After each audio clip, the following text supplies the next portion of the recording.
अफसानचा निगारी पे जब भी कोई किताब, कोई मकाला, कोई भी किसी भी मुसन्निफ़ का तहरीर करता है, मकाला हो या तहक़ीक़, मैं उसे बहुत दिलचस्पी से पढ़ता हूँ।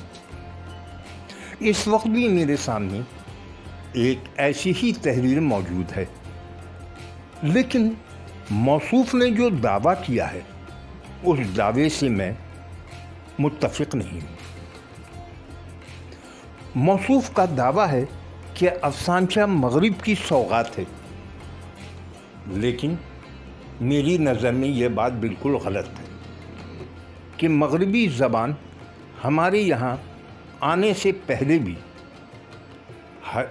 हिकायात की तारीख़ मिलती है। फ़ारसी और अरबी की हकायात या फिर संस्कृत में राइज कथा, ये सब मशरक़ी हैं। अगर ये कहा जाए कि हिकायत को ही तराश कर अफसानचे का नाम दिया गया है तो गलत नहीं होगा। खलील जबरान की मैड एंड हिज पैराबल्स में मज़कूर कहानियाँ भी तो इसी ज़मन में आती हैं। पंचतंत्र की कहानियाँ भी इसी कबील की हैं। शेख सादी की हिकायतें भी इससे मिलती जुलती हैं। फिर इसे क्यों कहा जाता है कि ये अंग्रेज़ी अदब से हमारे यहाँ आई? दास्तान से कहानी का जन्म हुआ और कहानी से अफसाने का। अफसाने को मज़ीद मुख्तसर किया गया तो अफसानचे ने जन्म लिया। अफसानचा चंद लम्हों की कहानी को कहते हैं, किसी एक वाक़या के बयान करने को कहते हैं। ये तो बस पल दो पल की कहानी है, इख्तिसार ही इसकी खूबसूरती है। लेकिन इसकी ख़ासियत ये भी है कि ये निश्तर की तरह दिल में उतर जाती है, बशर्ते कि अफसानचे में पंच लाइन मौजूद हो, यानी आखिरी जुमला जो चुभता हुआ हो। इस बात की तशरीह के लिए मैं जनाब बशीर मालिर कोटलवी का एक अफसानचा सुनाता हूँ। उन्वान है वार्निंग। अफसानचा मुकालमाती है और मुकालमे के दरमियान में पंच लाइन बड़ी खूबसूरती के साथ बयान हुआ है। तो चलते हैं अफसानचे की तरफ। ये क्या किया, दाढ़ी रख ली? हाँ भाई, दाढ़ी रखना सुन्नत है और सवाब भी, वो तो ठीक है, मगर ये शरई मामला है, इसमें अगर मगर की कोई गुंजाइश नहीं। ठीक है, मगर अब जहाँ भी जाओ अपने भारतीय होने का सबूत यानी आई कार्ड अपनी जेब में ज़रूर रख लो। गौर करें, इस 4 सतरी कहानी में किस खूबसूरती से पंच लाइन ने यानी आखिरी लाइन ने पूरी कहानी को निश्तर बना दिया। माशरे का असल चेहरा, वो काबिल नफ़रत चेहरा, तासुब की बोली बोलता हुआ चेहरा सामने ला दिया। एक अच्छे अफसानचे की सबसे बड़ी खूबी यही है कि आखिरी जुमले में चुभन हो, कारी के दिल पर सीधे असर डाले। ऐसे ही सैकल किए हुए नश्तर ज़न अफसानचों के खालिक जनाब साजिद सोमरो भी हैं। साजिद सोमरो 4 मार्च 1980 को सिंध के एक छोटे से गांव गाढ़ी मोरी के एक इल्मी और अदबी घराने में आंखें खोली। इब्तदाई तालीम गांव में हासिल की, लेकिन आला तालीम के लिए जामशोरो आ गए। यहाँ से एमए की सनद हासिल की। उन्होंने सिंधी अदब में भी मास्टर्स किया था। सिंधी अदब में एक मुकाम हासिल है। सिंधी नज़्म हो या नसर, दोनों सिंध में अपनी पहचान बना चुके हैं। उनकी कहानियाँ तवातुर से मुख्तलिफ जराइद की जीनत बनती रहती हैं। सिंधी और उर्दू दोनों ज़बानों के टीवी चैनल के लिए सोलो प्ले भी लिखते रहे हैं। इस वक्त भी एक सीरियल पर काम कर रहे हैं। उनकी कहानियाँ अंग्रेज़ी, हिंदी, पंजाबी, कन्नड़, तेलुगु, मलयालम ज़बान में तर्जुमा होती रही हैं। उनकी किताबों की फहरिस्त काफ़ी तवील है। उनमें से चंद किताबों के नाम है: दुखी लफ्ज़ों की नज़मी, नींद से बाहर गिरा ख्वाब, हाशिए पर फैली बेचैनी, यही एक लम्हा है, ममनू आईने। ये सब शेरी मजमूए हैं।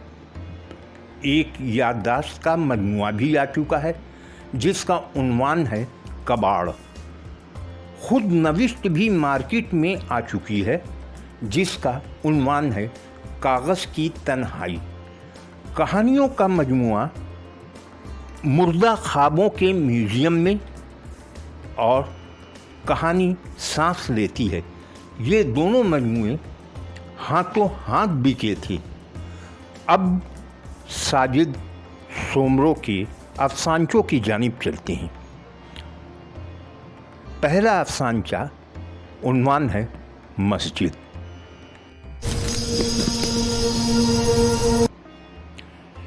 शहर शहर गली गली मोलियों का शोर के मस्जिद ज़ेर तामीर है।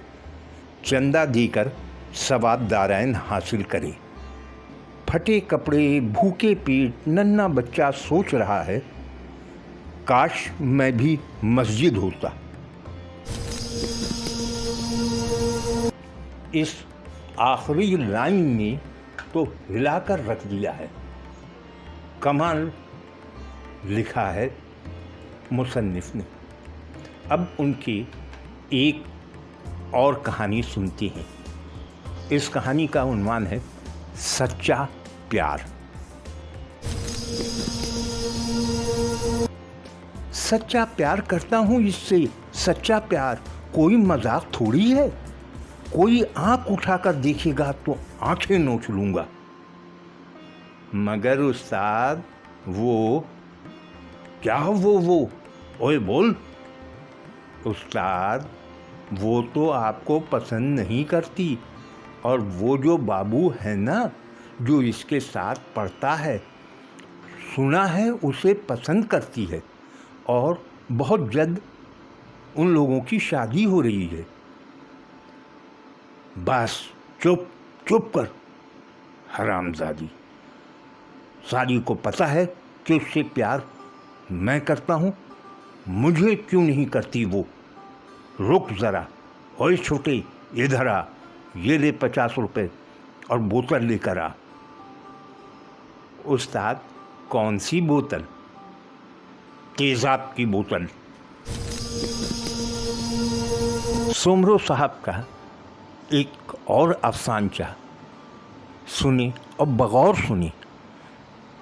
कितनी गहरी बात वो कह गए हैं, और इसे बगौर सुनेंगे तभी इसका मज़ा आएगा।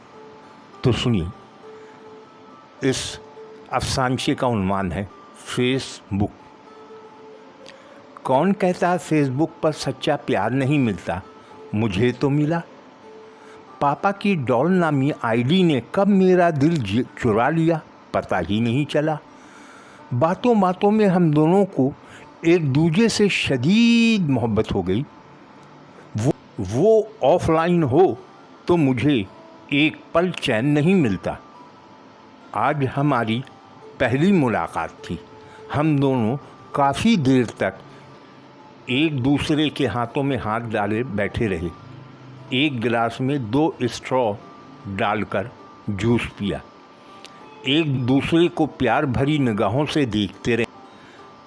मैं इसका बोसा ज़रूर लेता अगर इसकी मूंछें ना होती तो।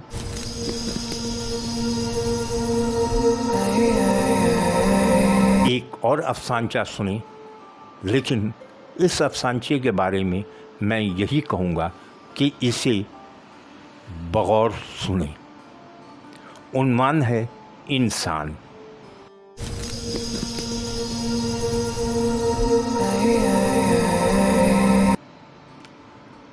ये सैयारा ज़मीन है ना, जहाँ इंसान रहते हैं। हाँ, ये ज़मीन है, मगर अब यहाँ इंसान नहीं रहते हैं। नहीं रहते, कहाँ गए पता नहीं। तो अब यहाँ कौन रहता है? सांप, यहाँ सांप रहते हैं।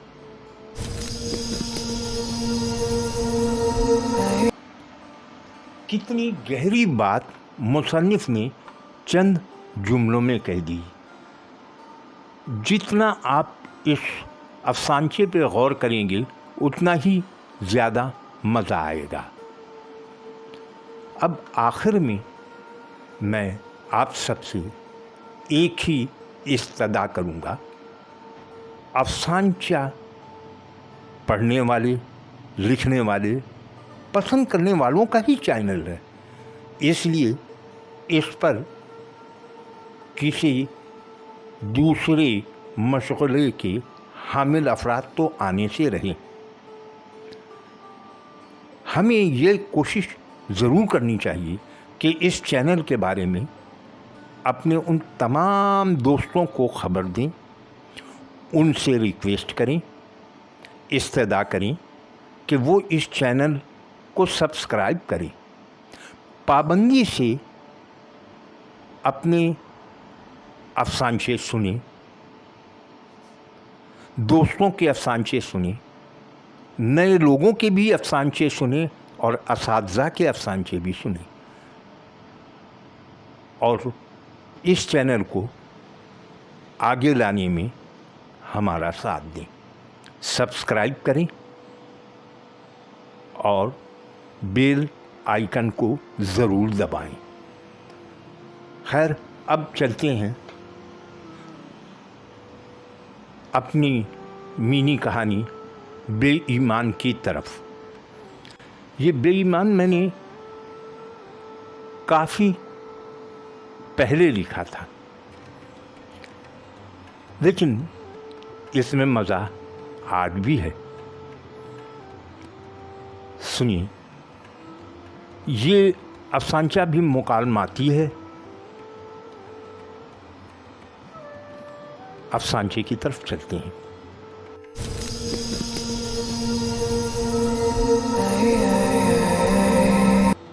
पहला मंजर 1965। सिटी क्लिनिक का बोर्ड देखकर ना चाहते हुए भी मैं दाखिल हो गया। कई दिन से दर्द था, मगर मजबूरी ये थी कि ऑफिस के लिए जल्दी निकलना पड़ता। मगर जब कमज़ोरी ने कदम पकड़ना शुरू कर दिया तो मैं क्लिनिक के अंदर आ गया। छोटी सी क्लिनिक में डॉक्टर साहब बैठे अखबार पढ़ रहे थे। मरीज़ कोई था नहीं, इसलिए मैं सीधा डॉक्टर साहब के सामने जाकर खड़ा हो गया। उन्होंने सामने से अखबार हटाकर मुझ पर नज़र डाली,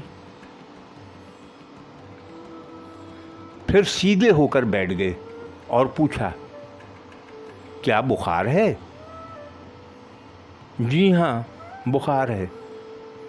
उन्होंने स्टेथोस्कोप से लंग्स की हरकत महसूस की, फिर थर्मामीटर लगाकर देखा और बोले, मुझे शक है, बल्कि यकीन है कि आपको निमोनिया है। 2 दवा मज़ीद लिख रहा हूँ, इसे भी यहाँ की दवा के साथ इस्तेमाल करें, शिफा ज़रूर होगी। शिफा देने वाला अल्लाह है, वो ज़रूर देता है। आप करते क्या हैं?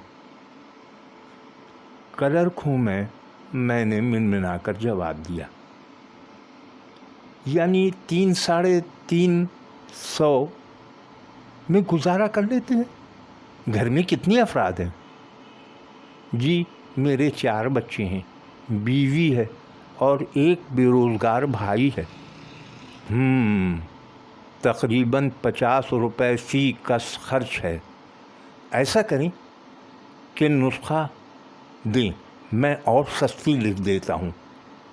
मेरे हाथ से पर्ची लेकर उसने लिखना शुरू किया, साथ ही बड़बड़ाता जा रहा था, इस मुल्क का क्या होगा?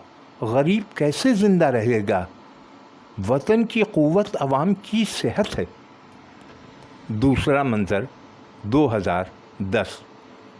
बिल्डिंग की पेशानी पर सिटी क्लिनिक का बोर्ड लगा हुआ था, मगर वो एक पूरा अस्पताल था। मैं अंदर दाखिल हुआ। रिसेप्शन पर बैठी लड़की से मैंने कहा, मुझे डॉक्टर वक़ार से मिलना है। 2000 रुपये जमा करा दें, अपॉइंटमेंट ले लें। सीने का दर्द बढ़ रहा था, सांस में तकलीफ़ हो रही थी। मैंने रकम निकाल कर जमा करा दी और इंतज़ार गाह में आकर बैठ गया। कुछ देर बाद मेरा नाम पुकारा गया तो मैं डॉक्टर के कमरे में दाखिल हुआ। डॉक्टर में बस इतनी सी तब्दीली आई थी कि अब उसका बदन भारी हो चुका था और सर के बाल हवा हो गए थे। उसने बेड पर लिटाकर मुआयना किया और फिर बोला, मैं टेस्ट लिखे दे रहा हूँ, मुझे शक है कि नमूनिया भी है, लंग्स बुरी तरह मुतासिर है। ऐसा करें कि वो जो उधर स्टार लेबॉर्ट्री है वहाँ से टेस्ट करा लें और फिर ये दवाएं वो सामने वाले ही मेडिकल स्टोर से ले आएं। हाँ, कल फिर आकर मुआयना करा लेंगे। मैं बाहर आ रहा था कि डॉक्टर की आवाज़ कानों में आई। वो किसी से फ़ोन पर कह रहा था, बच्चों को कनाडा भेजना ज़रूरी है, ये मुल्क अब रहने के काबिल नहीं रहा, सब के सब बेईमान हो गए हैं, इसलिए मैं अपने बच्चों को यहाँ से दूर भेजना चाहता हूँ, यहाँ सिर्फ मैं अकेला रहूँगा।